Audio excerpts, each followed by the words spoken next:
Colour photo দিতে হবে recent stamp সাইজের এই বক্সে 2 কপি আচ্ছা। ফটো লাগবে। দুটো করে তাহলে আবার কি? এটাই ভালো হয়েছে। দুটো করে ফিল আপ করতে হবে। হ্যাঁ, মশার দুটো রাখো কান। ফর্মটাকে যদি আমি দুভাগে ভাগ করি, এখানে উপরে একটা পোর্শন আছে, নিচে একটা পোর্শন আছে। প্রথমে উপরের পোর্শনটা বলে নিই। উপরের পোর্শনটা সবার কমন, সবাইকে ফিল আপ করতে হবে। কি আছে? জন্ম তারিখ, আধার নম্বর, বর্তমানে যে আধার নম্বর আছে, মোবাইল নম্বর, প্রত্যেক এখানে যেমন ওর নাম মিতালি, মিতালির বাবার নাম, পিতার নাম আছে, যেই হোক না কেন, তার বিয়ে হয়ে যাক, তার বয়স হয়ে যাক, তার পিতার নামই এখানে লিখবে।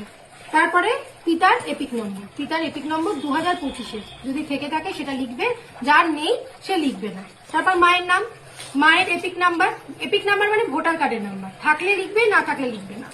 এরপরে স্বামী বা স্ত্রী যদি থেকে থাকে তার নাম আর তার ভোটার আইডি কার্ডের নাম্বার। হয়ে গেল 2025-এর অংশটা। এবার যে নিজের পোর্শনটা রয়েছে, এটা হচ্ছে গিয়ে যাদের 2002-এর ভোটার রোলের নাম আছে তারা এই দিকটা ফিল আপ করবে। আর যাদের 2002-এর রোলে নাম নেই, যেমন যাদের বয়স একটু কম, তাদের এখানে থাকবে না। 2002-এর রোলে তাদের নাম নেই, তাদের মা অথবা বাবার নাম আছে বা ঠাকুর দাদা ঠাকুমার নাম আছে, তারা এদিকটা ফিল আপ করবে। যেমন এখানে আমি কথা বলি, মিতালি বোস, এর মনে হচ্ছে বয়স বেশি হয়নি, ওর এদিকটা ফিল আপ করতে হবে। তো এদিকেও কি ফিল আপ করবে? ওর বাবা কিংবা মা কারোর একটা নাম 2002-এর রোলে আছে, সেই 2002-এর রোলে যেখানে ওর বাবা কিংবা মায়ের নাম আছে সেইটা জেরক্স লাগবে। সেই জেরক্স অনুযায়ী তার পিতার নাম, যদি পিতার নাম রোলে থাকে 2002-এ, তাহলে বাবার নাম, যদি মায়ের নাম থাকে মায়ের নাম। পিতার নাম করলে সব থেকে ভালো, যেহেতু এখানে পিতার নামই হয়তো এপিক নাম্বারটা হয়েছে, তো এপিকটা হয়েছে, তো এখানে পিতার নাম, পিতার এপিক নাম্বার, এখানে আত্মীয়র নাম। আত্মীয়র নাম বলতে বলছে যে বাবার যে আত্মীয় আছে, বাবার যখন ভোটার লিস্টে যখন কাগজটা বার করবো, 2002-এর রোলটা কারোর কাছে আছে? যদি এটা 2002-এর রোলটা আমি বলি, এটা 2002, ধরে নিলাম যে এই রোলটাতে ওর বাবার নাম আছে, বাবার নামের এগেন্সে একটা সম্পর্কিত ব্যক্তির নাম আছে, তো সেই নামটা এখানে আত্মীয়র নামের জায়গায় লিখতে হবে। তার সঙ্গে যে সম্পর্ক এখানে লেখা আছে, তার স্বামী হলে স্বামী, পিতা হলে পিতা, বা মা হলে মা, সেটা এখানে সম্পর্কের জায়গায় লিখতে হবে। না, ভাই হলে হবে না। বাবা, মা, ঠাকুরদা, ঠাকুরমা।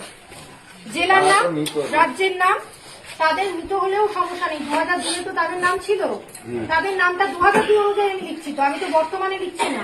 এই পোর্শনটা এখনকার নয়, এটা 2002-এর পোর্শন। এবার বিধানসভা ক্ষেত্রের নাম, তখনও জগদ্দল বিধানসভা ছিল, জগদ্দল বিধানসভায় লিখবে। বিধানসভা ক্ষেত্রের নাম তখন ছিল 131, সেটা লিখতে হবে। দেখো, প্রত্যেকে যখন এই ফ্রন্ট পেজটা বার করবে, জেরক্সটা বার করবে, তখন দেখবে ওপরে বিধানসভার নাম, অংশ নাম, সন্দেহ আছে, সেইটাই এখানে ফিল আপ হবে। এই যে বিধানসভা ক্ষেত্রের নাম নেই, তাই তো? হ্যাঁ, এটা যাদের নাম নেই, তার বাবার বা মায়েরটা ফিল আপ হবে। তোমাদের এটা ফিল আপ হবে, তোমাদের নিজের নাম, আমাদের শুধু এটা, আমাদের যাদের নাম নেই তাদের ওইটা করবে। অংশটা আমি বলে দিচ্ছি, একটুখানি আমার সময় দাও। এখানে ক্রমিক নাম, আর এদিকটা হচ্ছে যাদের নাম অলরেডি আছে, তারা তার নিজের নামটাই লিখবে। তারপর এপিক নাম্বার, 2002-এর এপিক নাম্বারটা লিখবে। 2002-এ দেখবে তার নামের এগেন্সটে একটা পুরোনো এপিক নাম্বার বা কারো নতুন হতে পারে, এখানে দেওয়া আছে।